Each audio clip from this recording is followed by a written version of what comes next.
Assalamualaikum warahmatullahi wabarakatuh. Waalaikumsalam warahmatullahi wabarakatuh. Oke sobat YouTube, pada hari ini saya bersilaturahim atau bertanya-tanya kepada Mas yang ada di sebelah saya. Monggo Mas, perkenalkan namanya. Nama saya Muhammad Ali. Apa lagi? Alamat, usia, status. Statusnya ya masih sama seperti dulu, jomblo. Masnya masih jomblo. Oke Mas, pada malam hari ini saya ingin bertanya. Pertama kali jenengan kenal silat atau yang biasa disebut itu dunia persilatan itu usia berapa Mas? Pertama kali kenal pencak silat itu di usia 9 tahun, kelas 3 SD. Kemudian belajar silat itu mulai kelas 5 SD. Itu kebetulan pelatihnya adalah bapak saya sendiri. Nama silatnya Mas? Nama silatnya Karomah. Al-Karomah. Nah, pada saat jenengan ikut latihan di silat Al-Karomah itu waktunya itu berapa lama Mas? Di Al-Karomah saya nggak lama sih, cuma 1,5 tahun kurang lebih segitu waktunya. Itu sampai sabu apa aja Mas? Jadi silat Karomah ini dia tidak berpatokan sama sabu, Mas. Dia nggak pakai sabu. Cuma kalau ada pakaian silat ya boleh dipakai, kalau enggak pun enggak masalah, yang penting tetap aurat. Soalnya ini silatnya waktu itu silatnya itu silat batin. Nah, jadi dia yang tidak terlalu mementingkan ciri khas sakral atau baju, penting tetap aurat sudah, gitu aja. Oh, lantas setelah waktu 1,5 tahun itu jenengan ikut apa lagi Mas? Setelah Al-Karomah. Ya, waktu itu berhubung yang melatih bapak saya sendiri,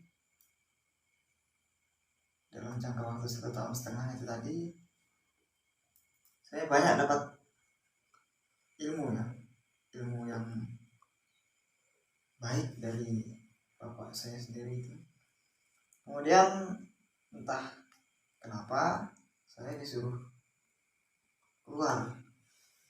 Saya kurang tahu jelas apa alasannya, tetapi ya sudah, saya disuruh keluar dari perguruan Al-Karomah tersebut, lalu disuruh ikut perisai diri.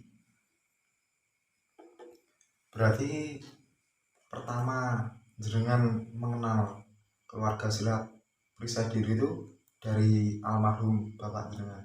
Ya, betul. Jadi almarhum bapak saya itu punya banyak kenalan atau teman dekat orang-orang perisai diri.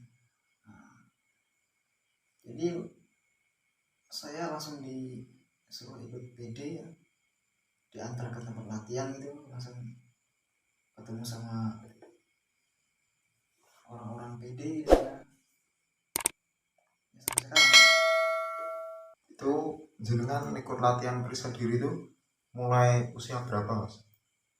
saya ikut perisai diri kelas 3 SMP, itu usia berapa ya? 15 atau 14? 14 tahun. 14 tahun. Nah, pengalaman jenengan di perisai diri itu apa aja Mas? Yang Anda rasakan selama ini? Pengalaman banyak. Saya sempat ikut atlet ya, ikut atlet silat baik di nomor tunggal ataupun tarung ya, ataupun tarung juga pernah ikut. Ya alhamdulillah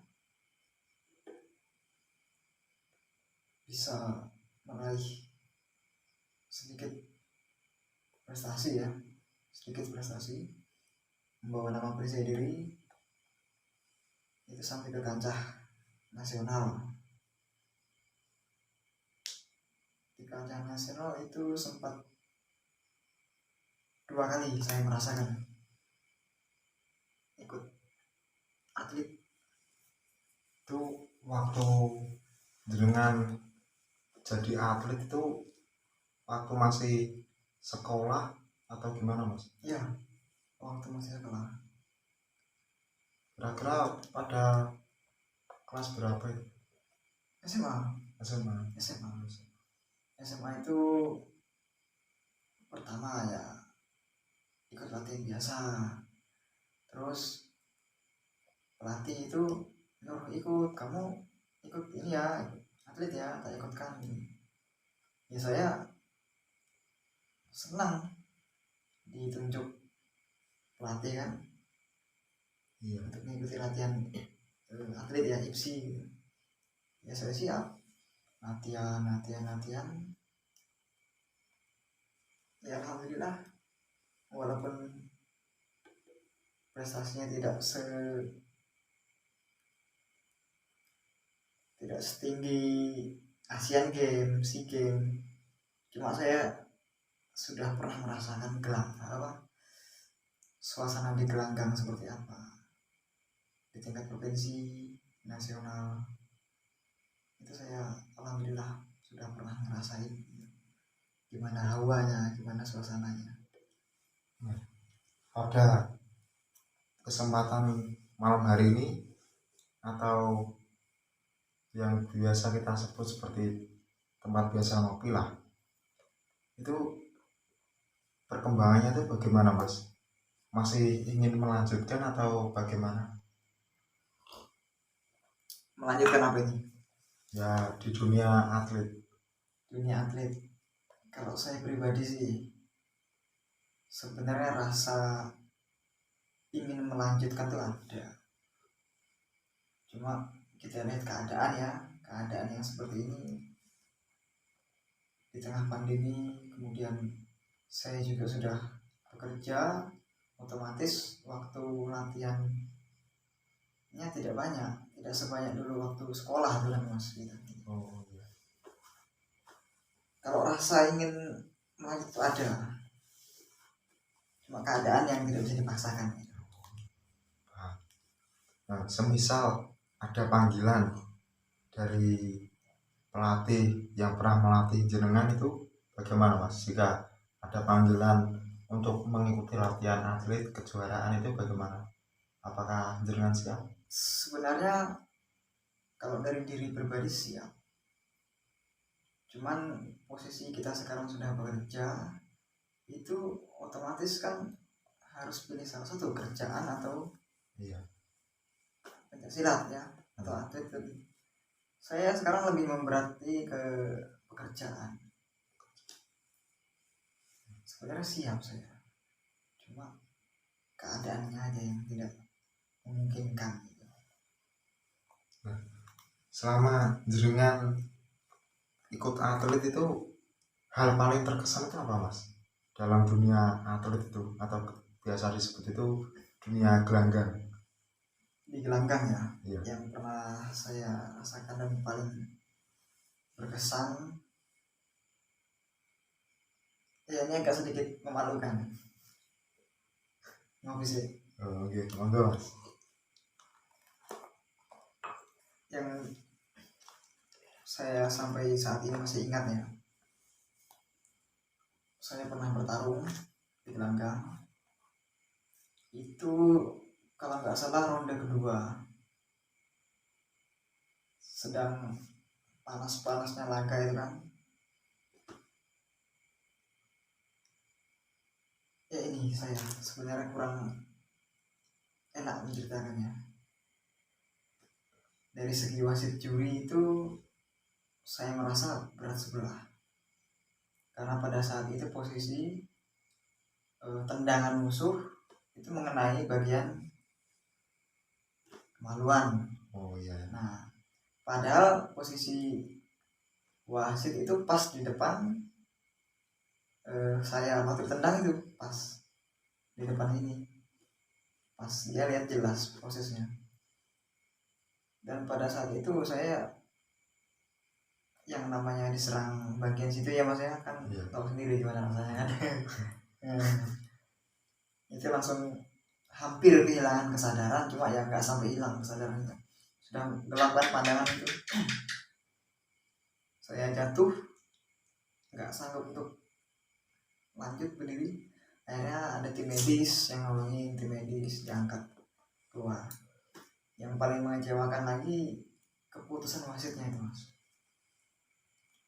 Itu bagaimana mas kelanjutannya, keputusan dari pihak wasit itu atau dewan juri yang ada di wilayah Gelanggang? Oh ya, jadi waktu itu saya sebagai korbannya kan, karena tendangan ke bagian situ sebenarnya itu pelanggaran. Di pencak silat kan tidak boleh menyerang bagian kemaluan sama bagian leher ke atas. Iya. Nah, sedangkan saya diserang bagian kemaluannya sampai saya tidak bisa bangun. Tapi wasit juri malah mengangkat bendera merah, yang mana bendera merah itu tadi sudut merah ya, itu adalah di sebelah musuh sana. Jadi saya yang dikalahkan. Sebenarnya kalau dilihat dari kenyataannya, saya yang dilanggar, saya yang ditendang daerah kemaluan itu. Seharusnya yang didis adalah sudut merah atau sudut lawan tadi. Kok saya yang didis gitu. Akhirnya ya sudah, yang namanya pertandingan kan dipimpin oleh wasit juri, kemudian dan wasit dewan juri ya, penilai. Jadi kita nggak bisa apa-apa. Sempat juga pelatih saya marah kan, marah, dia nggak terima kan, marah, protes kepada juri, kepada ketua pertandingan dan lain sebagainya. Tetapi keputusan yang telah dikeluarkan ya nggak bisa diganggu gugat. Akhirnya secara berat hati ya sudahlah, kalau emang itu keputusannya ya kita angkat tangan, dan akhirnya saya kalah. Nah, pada pertandingan yang jenengan rasakan itu termasuk dalam artian itu curang Ya, atau tidak rela hitungannya. Nah itu pada pertandingan di mana mas? Maksudnya tempatnya itu loh. tempatnya itu di Palangka, Palangka. Kalimantan Tengah. Di Palangka itu tahun 2016 kalau nggak salah. 2016. Lebih 6 tahun yang lalu. Nah, pada pertandingan yang pernah jenengan ikuti atlet dalam bidang gelanggang atau sambung atlet itu atau seni itu, jenengan merasakan malesnya juara itu berapa kali mas? Juara di tingkat kabupaten itu pernah saya rasakan 4 kali. 4 kali. Kemudian di tingkat provinsi 2 kali. Di tingkat nasional belum pernah. Tapi pernah kan jenengan merasakan pertandingan di tingkat nasional? Alhamdulillah, Gusti Allah masih memberikan saya kesempatan sehingga saya masih bisa merasakan gimana sih rasanya tanding di gelanggang tingkat nasional itu. Alhamdulillah sudah pernah. Pada pertandingan di tingkat nasional itu bertempatan di daerah mana mas? Nasional yang pertama di Jakarta, kemudian Jogja, dan yang ketiga ini bukan nasional ya. Kalau kita ini kan berhubung yang ketiga ini di Malang. Itu eventnya event Presaidri International Championship 2017 itu di Malang. Itu juga saya udah pernah ngerasain sama PD, cuma di seluruh dunia yang ada PD-nya gitu. Kayak Australia, Jepang, Timor Leste, Jerman, Belanda, Swedia, dan lain sebagainya. Itu saya sudah pernah, alhamdulillah. Nah, untuk kelanjutannya itu saat ini setelah hitungannya kan jenengan sudah berhentilah di dunia atlet toh. Nah itu gimana perkembangan periksa diri atau silat yang jenengan ikuti itu gimana kelanjutannya? Berhubung di sini di Desa Karangmulia ini saya membuka unit pelatihan ya, ranting perisai diri di Desa Karangmulia ini. Jadi saya memiliki cita-cita atau keinginan ya,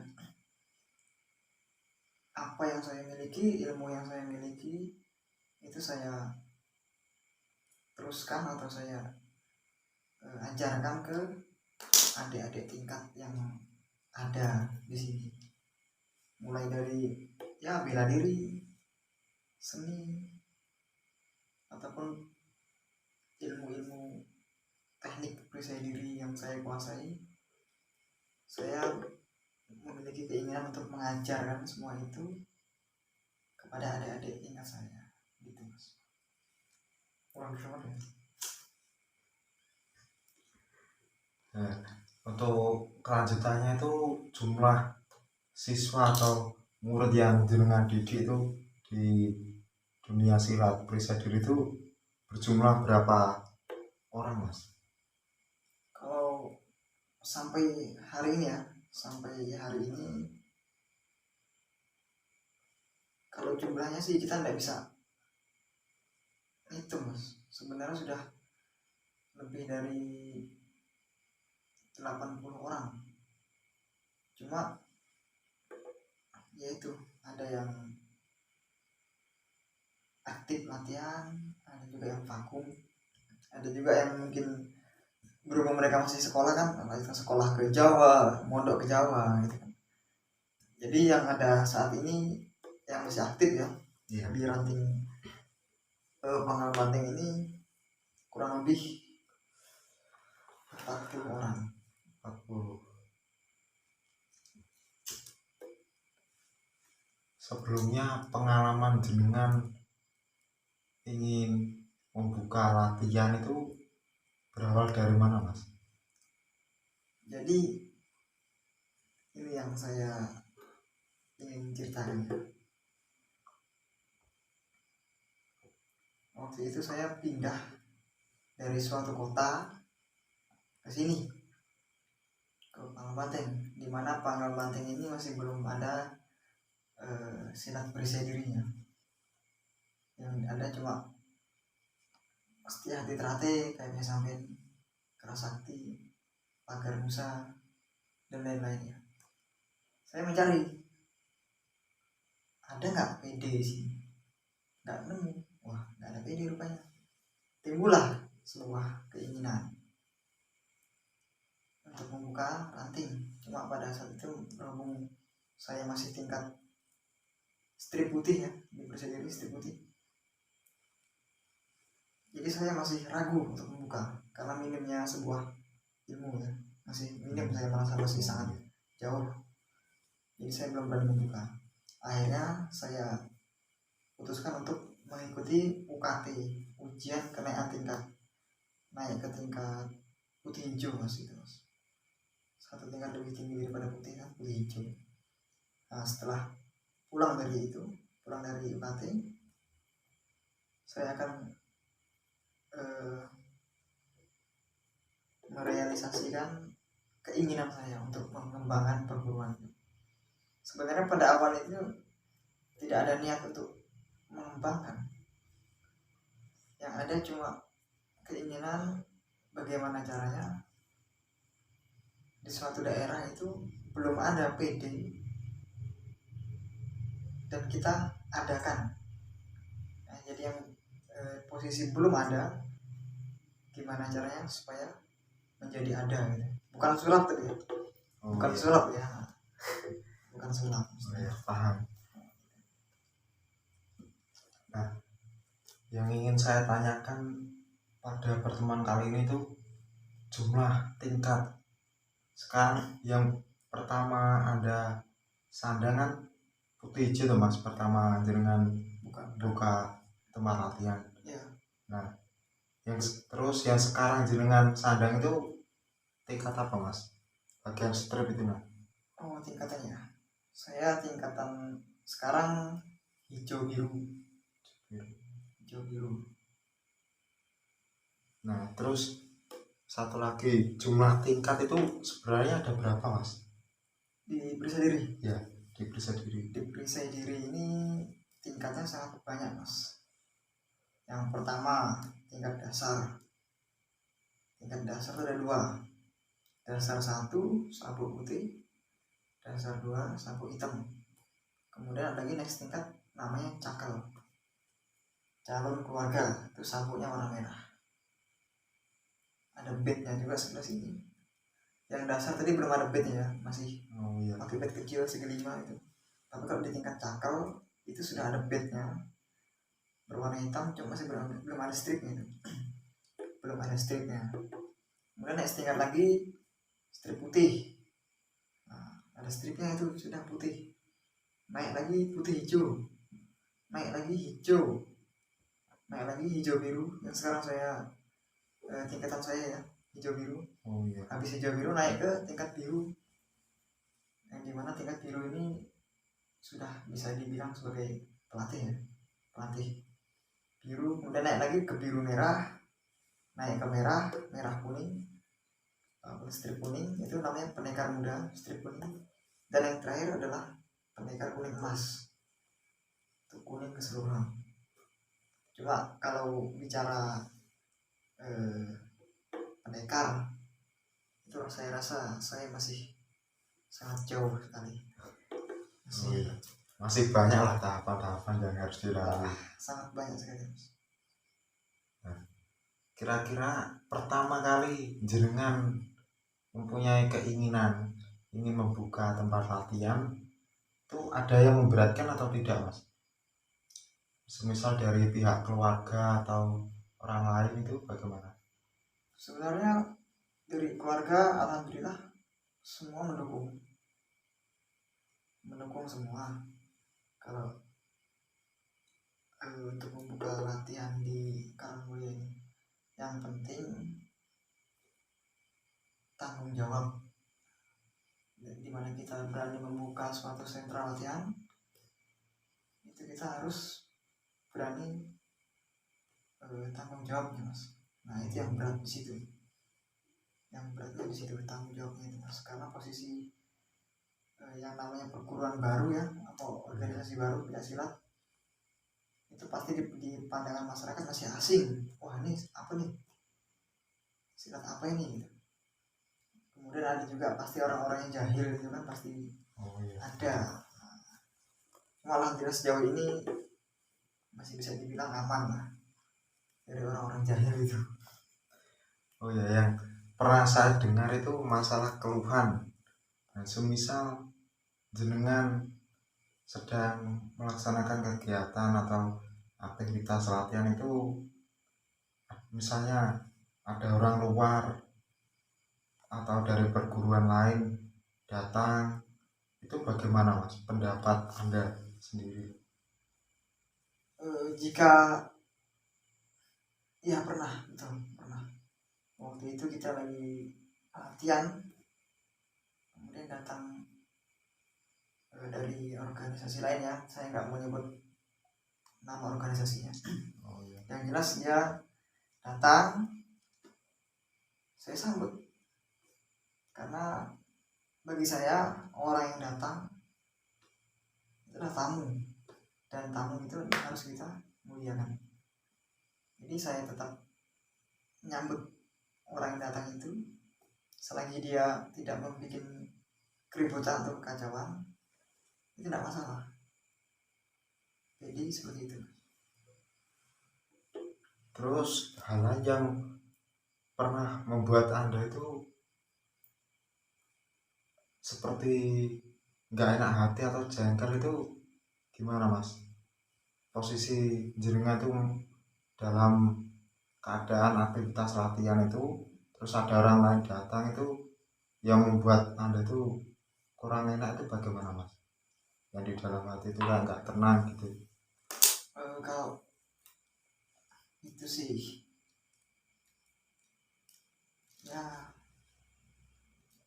yang namanya kita latihan kemudian didatangi oleh orang asing ya, bisa kita bilang orang asing, itu pasti punya rasa ngapain sih ini orang gitu kan, mau ngapain dia kesini kan, orang lagi latihan juga ganggu aja kan, mungkin ada kayak gitu.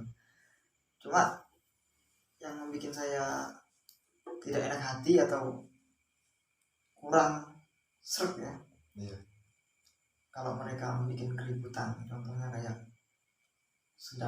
kami sedang latihan, mereka ngobrol dengan volumenya, ada bicaranya itu keras gitu, jadi bisa mengganggu proses pelaksanaan latihan. Nah terus sejauh ini yang jenengan rasakan itu bagaimana Mas? Selama jenengan membuka latihan atau mengadakan latihan lah, itu yang jenengan rasakan itu bagaimana Mas? Yang saya rasakan, yang namanya saya hobi pencaksilat ya, emang saya hobi pencaksilat, jadi senang, saya sangat senang sekali. Alhamdulillah, puji syukur ya kepada Allah yang karena saya diberi kesempatan, diberi sebuah anugerah ya, bisa membuka sentral latihan, bisa melatih, itu saya sangat senang sekali Mas. Alhamdulillah, puji syukur, karena dengan pencaksilat saya berolahraga, dengan pencaksilat saya bisa menjalin silaturahim dengan orang-orang yang mungkin sebelumnya nggak kenal, jadi kenal, jadi saudara kita, jadi keluarga kita. Itu saya sangat senang sekali dan bersyukur sekali. Alhamdulillah. Oke, pertanyaan yang terakhir Mas, keinginan atau harapan jenengan untuk kedepannya itu bagaimana Mas? Untuk latihan periksa diri ini atau organisasi lain lah yang jenengan ketahui di daerah sini Mas. Saya sangat punya cita-cita ya. Ini dari segi perguruan saya pribadi dulu, perguruan PD ya. Saya sangat berharap dan ingin bahwa PD itu bisa berkembang dan bisa berkesinambungan, yang artinya akan terus ada. Kan ada tuh perguruan silat yang sudah dibuka, cuma bertahan beberapa tahun kemudian hilang. Nah, saya tidak mau seperti itu. Jadi yang saya inginkan, saya harapkan, moga-moga aja diberi kemudahan serta kelancaran ya, itu PD bisa berkembang dan terus ada di desa Karangmulia ini. Gitu aja. Ada yang ingin jenengan sampaikan atau saran lah untuk semua yang menonton atau menyimak video kali ini? Apa yang ingin jenengan sampaikan atau jenengan ucapkan untuk semua penonton yang ada pada video kali ini? Yang ingin saya ucapkan terutama kepada seluruh pesilat dari perguruan manapun ya, salam bunga sepasang dari Persai Diri. Kita seorang pesilat itu harus punya rasa toleransi sesama perguruan atau organisasi. Jadi saya ingin mengajak seluruh pesilat-pesilat yang ada di sini untuk menjaga kerukunan, menjaga keamanan serta ketertiban di desa kita ini. Jangan sampai ada perpecahan belahan. Kalau bisa kita semua bersatu ya Mas ya, bersatu. Karena ada yang bilang kan pelangi tidak akan indah bila hanya dengan satu warna gitu. Nah, gitu aja Mas. Yang penting kita saling rukun antar sesama pesilat ya. Itu aja harusnya. Ada yang ingin jenengan sampaikan lagi atau tidak? Ya, saya rasa cukup aja. Oke, terima kasih buat semuanya yang sudah menyimak video pada kali ini. Semoga kita dapat mengambil nilai positif dari pertemuan malam hari ini. Oke, sekian dari saya. Wassalamualaikum warahmatullahi wabarakatuh.